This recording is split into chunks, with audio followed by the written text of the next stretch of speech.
सुप्रभात बच्चों। आज हम प्रोजेक्ट परख तैयारी उड़ान के तहत जिला प्रशासन पाकुड़ द्वारा निर्मित जैक बोर्ड के वर्ग 10 के संस्कृत विषय के मॉडल सेटों में से सेट 5 के प्रश्नों पर चर्चा करेंगे। नमस्कार प्यारे बच्चों, मेरा नाम डॉक्टर रिंकू कुमारी है और मैं पाकुड़ जिला के हिरनपुर प्रखंड के अंतर्गत उत्क्रमित उच्च विद्यालय तोड़ाई में संस्कृत विषय के सहायक शिक्षक के पद पर कार्यरत हूँ। तो चलिए बच्चों, आज हम संस्कृत विषय के सेट 5 के वस्तुनिष्ठ प्रश्नों का प्रश्न संख्या 1 से लेकर के प्रश्न संख्या 30 तक के बहुविकल्पीय प्रश्नों के बारे में चर्चा करेंगे। वर्ग 10 के संस्कृत के जो प्रथम प्रश्न में अपठित गद्यांश पूछे जाते हैं वह आपके पुस्तक से कहीं बाहर से लिए गए रहते हैं। वो या तो कोई कथा होता है या कोई भी किसी गद्यांश का पाठ दिया हुआ रहता है। तो आइए हम देखते हैं बहुविकल्पीय प्रश्न क्या है, आज का गद्यांश क्या है। दिया हुआ है 1 से 30 तक बहुविकल्पीय प्रश्न है और प्रत्येक के 1 अंक है। अधोलिखितम गद्यांशम पठित्वा विकल्पेभ्यः उत्तराणि चित्वा लिख। दिए गए गद्यांश को पढ़ें और विकल्प से चुनकर उनके उत्तर लिखें। एकदा एकः कर्तव्य परायणः नगर रक्षकः इतस्ततः भ्रमन् एकम् 80 वर्षीयं महापुरुषम् अपश्यत्। एक बार अपने कर्तव्य में लगे हुए एक नगर रक्षक इधर उधर घूमते हुए एक 80 वर्ष के महापुरुष को देखा। स आम्र वृक्ष आरोपणे तल्लीन, वह आम के पेड़ों को रोपने में तल्लीन थे। इदम दृष्ट्वा नगर रक्षक तम महापुरुषम अवदत्, यह देखकर वह नगर रक्षक उस महापुरुष से बोले, अवलोकन प्रतीयते यद यदा ऐसा वृक्ष फलिष्यति तदा भवान जीवित न भविष्यति की। यह देखकर उन्होंने पूछा कि यह पेड़ जो आप लगा रहे हैं और तब तक फल आते आते अगर आप जीवित ना रहें तो क्या होगा।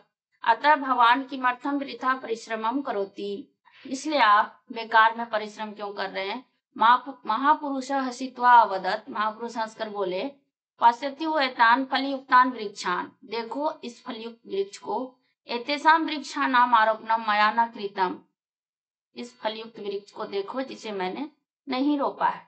परम एतेषां फलानि अहम खादित्वा संतुष्टा भवामि, फिर भी मैं इस फल को खाकर संतुष्ट होता हूँ। अतः यदा मम आरोपितस्य वृक्षस्य फलानि अन्ये खादिष्यन्ति, तो फिर जब मेरे द्वारा रोपे गए इस वृक्ष के फल को दूसरे कोई खाएंगे, तदा अहम खादित्वा संतुष्टा भवामि, तो भी मैं खाकर संतुष्ट हो जाऊंगा।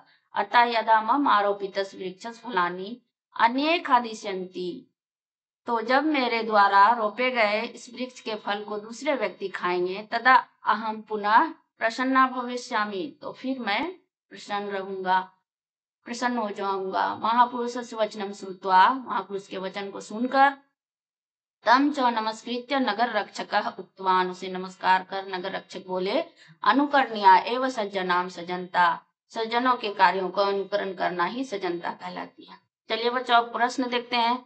नगर रक्षकः कीदृशं महापुरुषं दृष्ट्वा, नगर रक्षक ने कैसे महापुरुष को देखा था, कितने वर्ष का था। हम पढ़े उसमें 80 वर्ष, इसका मतलब क्या, 80 वर्ष के थे। महापुरुष कस्य वृक्ष आरोपणे तल्लीन आसीत्, वह महापुरुष किस वृक्ष को रोपने में तल्लीन थे, तो आम्रस्य। भवामि इति क्रियापदस्य कर्तृपदम की, इसका कर्तृपद क्या है। भवामि इति क्रियापदस्य कर्तृपदम की, इसका क्रिया कर्ता पद, तो इसका अहम। नगर रक्षक इति पदस्य विशेषण पदम की, तो नगर रक्षक का विशेषण क्या विशेषता, वो कैसा था, कर्तव्य परायण था। दूसरा है गद्यांश, अधोलिखितम गद्यांशम पठित्वा विकल्पेभ्यः उत्तराणि चित्वा लिख। इस गद्यांश को पढ़ें, दिए हुए गद्यांश को पढ़ें और विकल्प में दिए गए उत्तर को चुनकर लिखें। बहुनि औपत्यानि में सन्तीति सत्यम, तथापि अहम एतस्मिन् पुत्रे विशिष्य आत्मवेदनाम अनुभवानि, यतो हि अयम अन्येभ्यो दुर्बलः, सर्वेषु अपत्येषु जननी एव तुल्यसुता, तथापि दुर्बले सुते मातु अभ्याधिका कृपा सहजेव इति सुरभि वचनं श्रुत्वा भीषं विस्मितस्य आखण्डलस्यापि हृदयं द्रवत् स च तामेव असान्त्वयत् गच्छ वत्से सर्वं भद्रं जायते आचिरादेव चण्डवातेन मेघर्वस्य स प्रवर्षः समयात् पश्चातः एव सर्वत्र जलप्लावः सञ्जातः कृषकः हर्षातिरेकेण कर्षणाभिमुखः सन् वृषभो नीत्वा गृहम् उपागतः।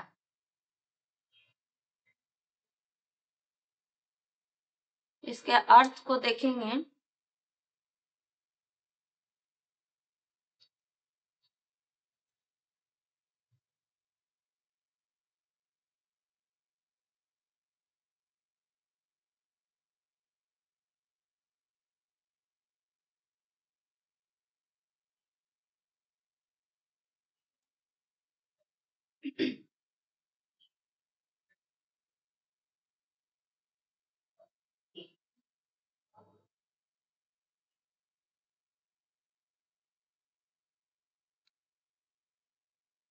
सुरभि का जो सबसे दुर्बल पुत्र था उसके प्रति उसका अत्यधिक स्नेह था और बाकी पुत्रों से भी उतना ही स्नेह था, लेकिन माता का जो भी दुर्बल पुत्र रहता है उसके प्रति माता थोड़ी ज्यादा सजग रहती है। और जब पूरी धरती पे जल प्लावन हो गया, सभी किसान खुश हो गए, तो उन्होंने खेत जोतना बंद कर दिया और अपने बैलों को लेकर घर चले गए। क्वेश्चन है कस्मिन सुते मातु अभ्याधिका कृपा, किस पुत्र पर सबसे अधिक कृपा थी? तो दुर्बले। पुत्रा सर्वत्र कीदृशा भवन्ति, कीदृशा वात्सल्य पात्रा, सर्वे अपत्येषु जननी कीदृशा तुल्यवत्सला, अपत्येषु का तुल्यवत्सला? तो जननी। दूसरा है अधोलिखितम श्लोकम पठित्वा प्रश्नानाम उत्तराणि चित्वा लिखा। इस श्लोक को पढ़ करके और जो विकल्प में दिए हुए हैं उसके क्वेश्चन के आंसर को लिखेंगे। प्रस्तर तले लता तरु गुलमानो भवन्तु पिष्टाः पाषाणि सभ्यता निसर्गे स्यान समाविष्टाः मानवाय जीवनम काम्ये नो जीवन मरणम सूचि पर्यावरण। इस श्लोक के माध्यम से कवि कहना चाहते हैं कि हमें स्वच्छ वातावरण में जाना चाहिए, प्रकृति के वातावरण में लौटना चाहिए।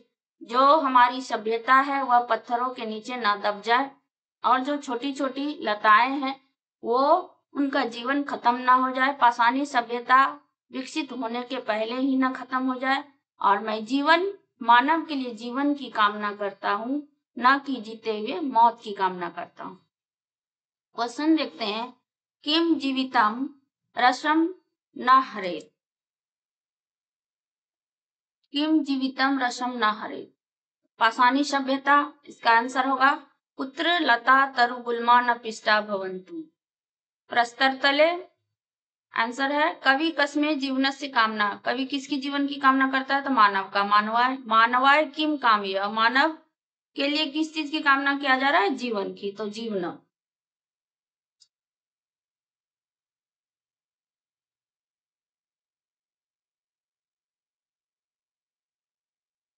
निर्देश दिया हुआ है अधोलिखितम नाट्यांशम पठित्वा प्रश्नानाम उत्तराणि चित्वा लिखत।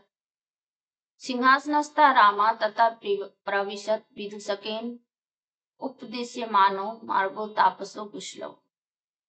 कुशलवो रामम् उपसृत्य प्रणम्य च अपि कुशलं महाराजस्य रामः युष्म दर्शनात् कुशलमेव भवतो किं वयमत्र कुशल प्रश्नस्य भाजनम् एव न पुनरतिथि जन समुचितस्य कंठाश्लेषस्य परिवज्य अहो हृदयग्राही स्पर्शः आसनां धर्म उपवेशयति उभो राजासनं खलवेतद् न युक्तम् अध्यासितुं रामा सब व्यवधानम न चारित्र लोपाय तस्मात् अग्मुखः व्यवहितम मध्यास्यताम सिंहासनम।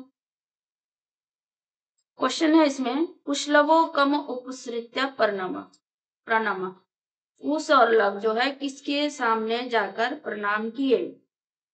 तो आंसर दिया हुआ है कुशलवो रामम उपसृत्य प्रणम। उपसृत्य मतलब जाकर, उसके सामने। तो किसके सामने जाकर? श्री राम के सामने। तो आंसर हो गया श्री नाम। सिंहासन को स्थल, सिंहासन में कौन बैठा हुआ था? कौन बैठा हुआ था सिंहासन में? किसे बैठने के लिए कहा गया था? कुशलवो को। कुशलवो को बैठाया गया। श्री रामा लव कुशो पुत्र उपवेशितम। और श्री राम ने लव कुश को कहा बैठने के लिए बोले?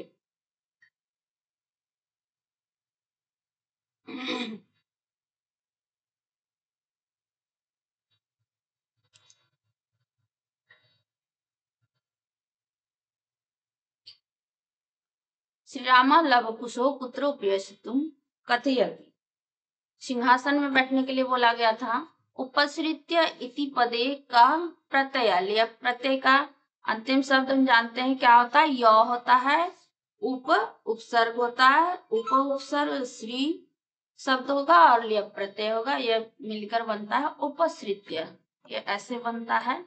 उपसर्ग श्रित्य शब्द लिय प्रत्यय बराबर उपसृत्य होता है। उपसृत्य। अब दूसरा है रेखांकित पदेषु प्रश्नवाचक पदानि चित्वा। इसमें प्रश्नवाचक अर्थात प्रश्न का निर्माण करना। शक्तियानम कज्जल मलिनम धूमम मुंचति। शक्तियान मतलब गाड़ियों से काजल के समान धुआं निकलती है। किसके समान? तो किसके का होता है? कीदृशम। उद्याने पक्षिणा कलरवम चेतः प्रसादयति। उद्यान में पक्षी कलरव कर रहे थे। तो पक्षी कर रहे थे। कौन कर रहे थे? पक्षी। केशाम महानगरेषु वाहनानाम अनंता पंक्तया धावन्ति। महानगरों में अनेक पंक्ति दौड़ती है। गाड़ियों की अनेक पंक्ति दौड़ती है। तो कहाँ दौड़ती है? कहाँ का होता है? पुत्र। पुत्र वाहनानाम अनंता पंक्तया धावन्ति। प्रकृत्या सन्निधो वास्तविकम सुखम विद्यते। प्रकृति के सन्निध या सानिध्य में वास्तविक सुख होता है। तो किसके सन्निध? प्रकृति जो है स्त्रीलिंग है, इसलिए होगा कस्या। कस्या सन्निधो, किसके समीप। अगला क्वेश्चन है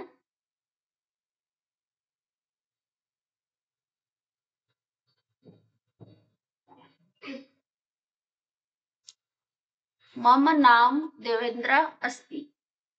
इसका निर्देश दिया हुआ है। अधोलिखित वाक्येषु रेखांकित पदानाम संधि विच्छेदम व संधि लिखत।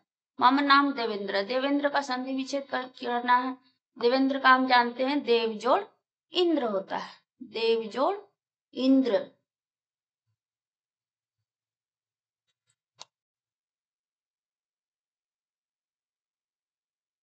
मम नाम देवेंद्र अस्ति। मेरा नाम देवेंद्र है। तो देवेंद्र का क्या करना है? संधि विच्छेद करना है। देवेंद्र का संधि विच्छेद होता है देव जोड़ इंद्र। पहला वाला ही ऑप्शन इसका आंसर होगा। पावनम। पावनम वेद मंत्रम पठतु। पावनम का हमको जिसका रेखांकित दिया हुआ है, अंडरलाइन किया हुआ है, उसी का संधि विच्छेद करना है। पावनम का पौ जोड़ अनम पावनम होता है। भानुदया। भानुदया प्राणिभ्यः लाभप्रदः भवति। भानुदय का हमको करना है। भानुदय का संधि विच्छेद भानु जोड़ उदय। पहला ऑप्शन। रमेशा। रमेशा का संधि विच्छेद करना है। रमेशा का रमा जोड़ ईस।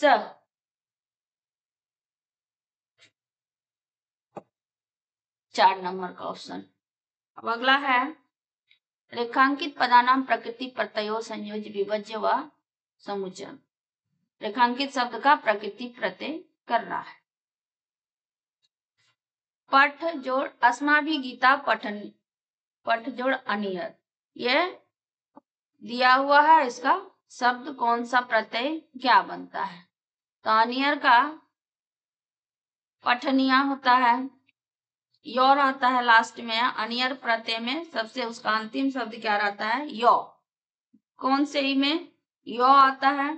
पठ जोड़ अनियर पठनिया।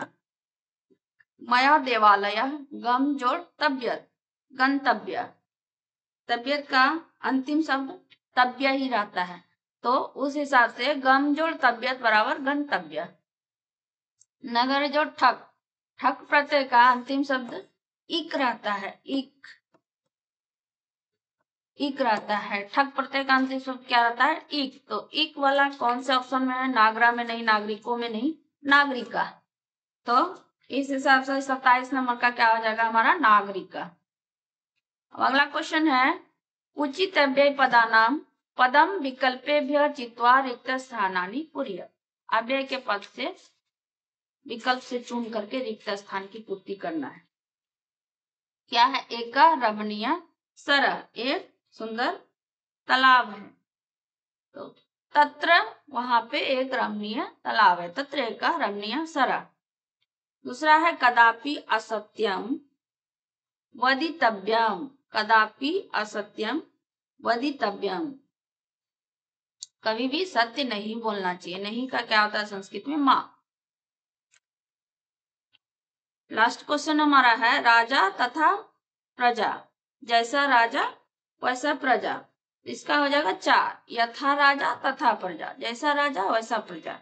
तो ये हमारा ऑब्जेक्टिव क्वेश्चन खत्म हो गया। अब अगले क्वेश्चन को हम देखेंगे जो अति लघु वाला आएगा।